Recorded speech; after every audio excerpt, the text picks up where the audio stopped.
Apple just dropped the M5 MacBook Pro, M5 Pro and M5 Max coupled with the M5 MacBook Air. Which one should you pick? Yes, both computers are great options, but the thing is, the M5 MacBook Pro is so much more expensive than the M5 MacBook Air. Although, Apple this year increased the price on the M5 MacBook Air, so the base model starts at $1,100, not $999. Obviously, with the student discount, you can grab these computers both with a 10% discount. Still, the price increase stinks. It stinks a bit, and actually creates now a question, which one of these computers is actually worth it, because they are very different, specifically on the hardware side. I know that Apple hasn't changed that much since the last generation, but now with a $100 price increase, I want to revisit both computers, especially with the power increases on new M5 chip. Starting off with the hardware, we haven't seen any new changes here, and that's to expect. Both are still on a pretty recent generation of their lineups. The MacBook Air were released in 2022, while these ones were released in 2021. The thing is, according to rumors, these computers are going to be refreshed at the end of 2026 or start of 2027 with the new design.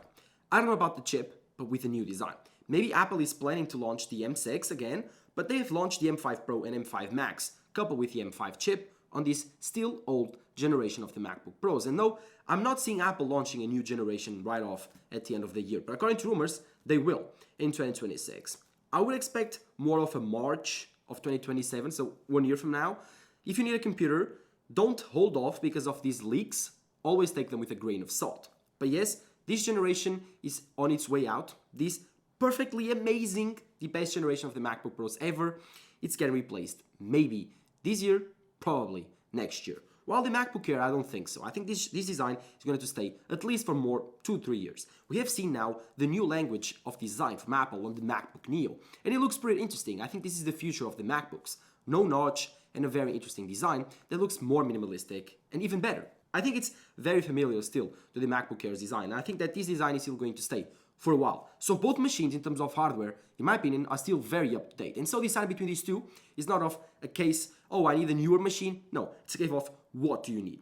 If you need power or performance, then obviously your option is the MacBook Pros. These machines are built for that. They are thick, heavy, but they don't have that thermal design constraint that the MacBook Air has. They have fans to cool themselves down. And this is the perfect computer for a workhorse that is portable. This is amazing. The keyboard is very, very good, even more comfortable than the MacBook Airs because of the thicker design, has a more travel. Then the speakers are amazing. These are the best speakers I've ever heard.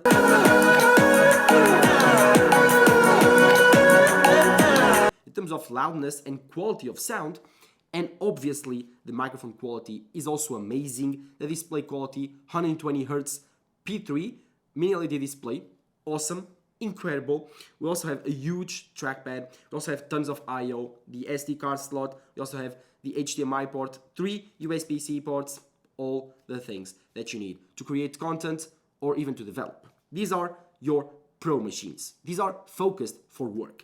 And their design comes after. Their portability comes after.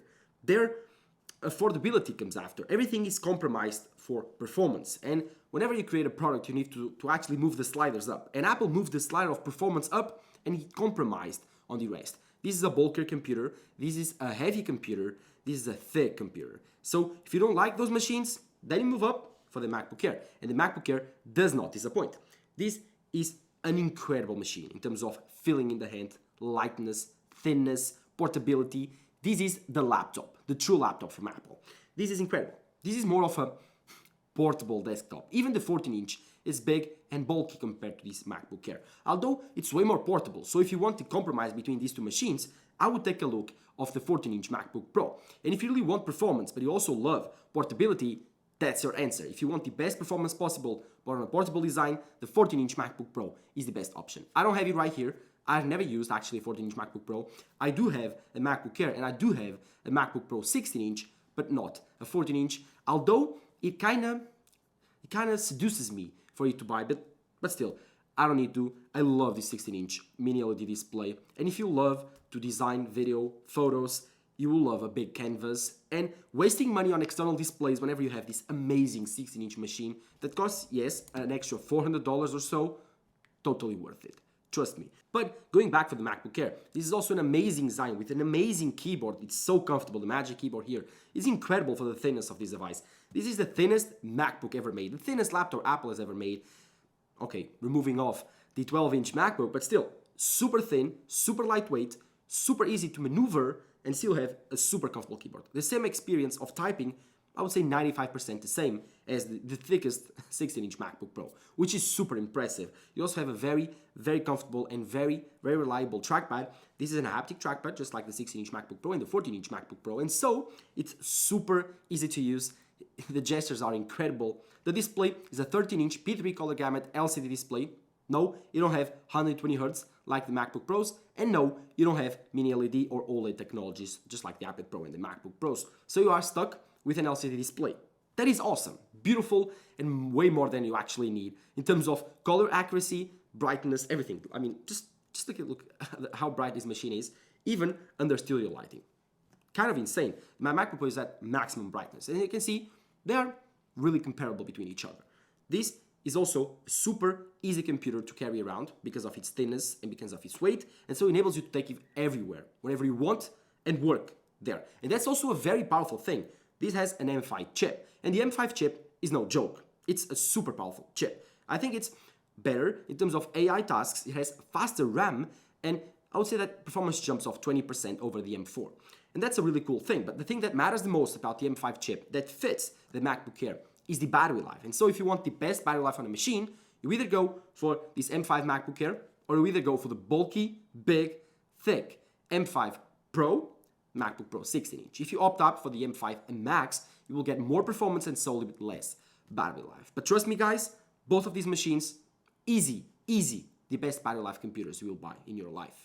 One thing that you can't forget about the MacBook Airs, if you want these computers, is that you only have 2 USB-C ports, no HDMI port, and no SD card slots. So if you really love this MacBook Air design, but you want that extra I/O, you'll have to buy external adapters. That kind of sucks, is an extra cost on top of your computer. And I know, it would be cool to have it right here, but they simply don't fit on this thin design. And another thing that you be careful is, if you do like long-lasting tasks, if you do recurring tasks that require CPU usage, GPU usage that lasts for a very long time, then grabbing this MacBook Air probably isn't the best bet because this machine doesn't have any fans, and so it doesn't make any noise, but also it doesn't cool itself down. So you need to be cooling your machine, and if it gets hot, you're screwed, it thermally throttles. While these MacBook Pros, they have a fan, it works, and it does wonders cooling these machines. And so both designs, they respectively, they point the machine towards the market that Apple wants to fit. So the MacBook Pros are focused on performance, they compromise portability and design, thinness, bulkiness. These aren't the most comfortable laptops in the world. While this one, it is, but it compromises on performance. So depending on what you want, and depending how much do you want some things, then you end up choosing. But you have a middle ground, just like I told you. You have the 14-inch MacBook Pro, especially with that M5 chip. It's not that expensive, costs $1,600, gives you 512 gigabytes of storage, 16 gigabytes of RAM. This design, this I/O, everything that is good about these computers, but with the M5 chip. If you don't need that extra performance, but you really want this design, I don't know why, but you do, then grab the M5 MacBook Pro. That's the easiest recommendation I have. That sits between these two computers. It doesn't have the performance of these MacBook Pros, but it does have the stability, and it does have the I/O and the extra really good 120 Hz mini LED display.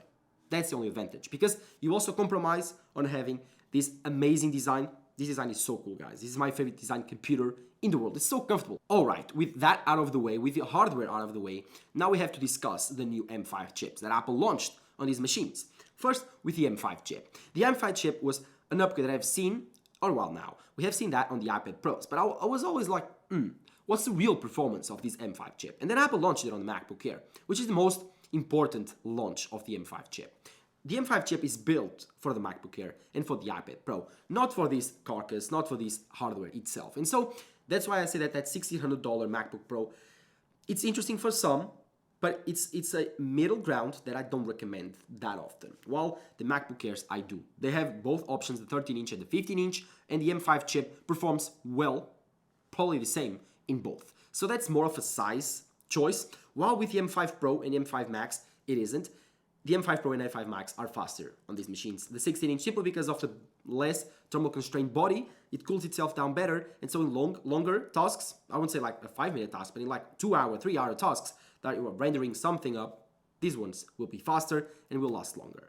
Obviously, the M5 chip is a super efficient chip. It came with a new nanometer construction and also is more efficient with better RAM, faster RAM. I think Apple promotes 20% faster RAM.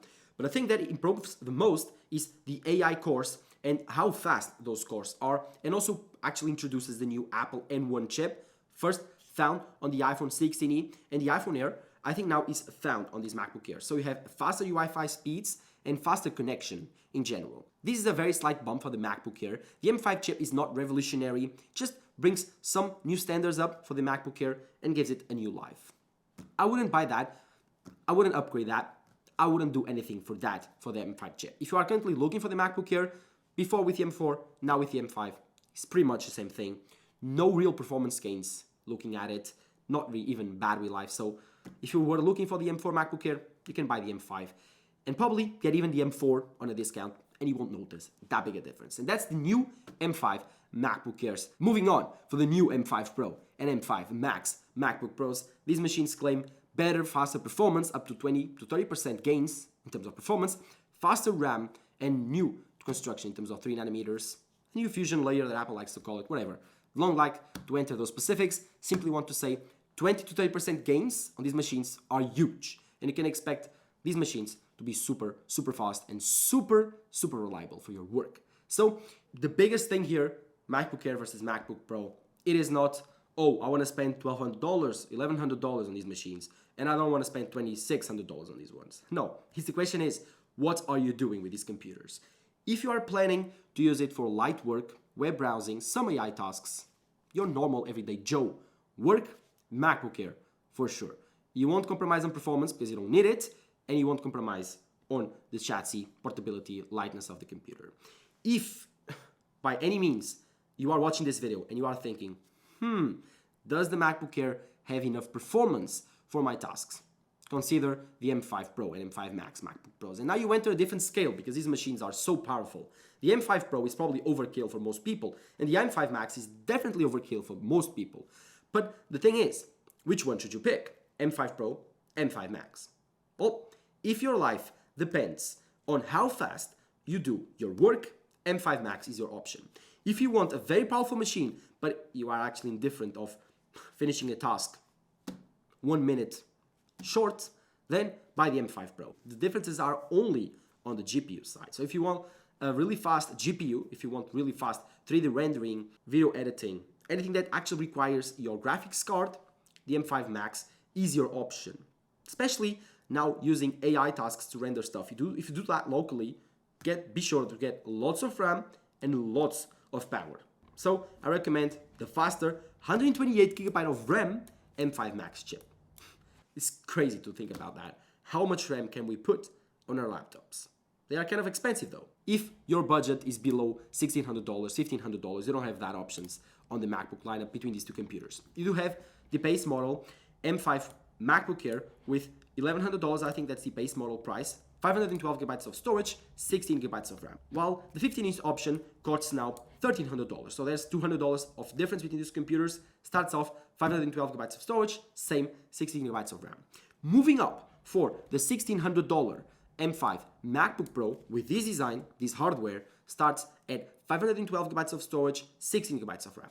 The same as the MacBook Airs, only difference is you get this chassis, and so you pay an extra $400, $500, depending on what machine you are comparing on. Then you move up. You move up for 2.2K MacBook Pro with the M5 chip, and that's a really expensive machine. I think it starts with 512GB of storage, but now with 20GB of RAM, and it gives you so much power, so much performance. And then if you pay up to $2,600, you will grab the M5 Pro 16-inch machine. Same specs, just a bigger computer, and you pay an extra for that. And then moving on for the M5 Max, that's like $3,000 upwards. Super expensive. If you want that, check out Apple's webpage. I don't want to even know those numbers. And so, let me know in the comments below, which one of these machines are you picking? The thing is, there's the missing computer right here, and that's the MacBook Neo.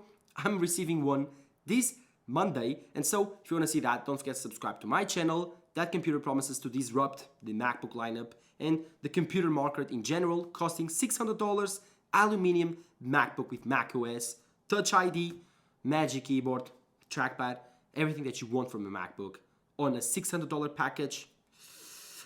That's super interesting.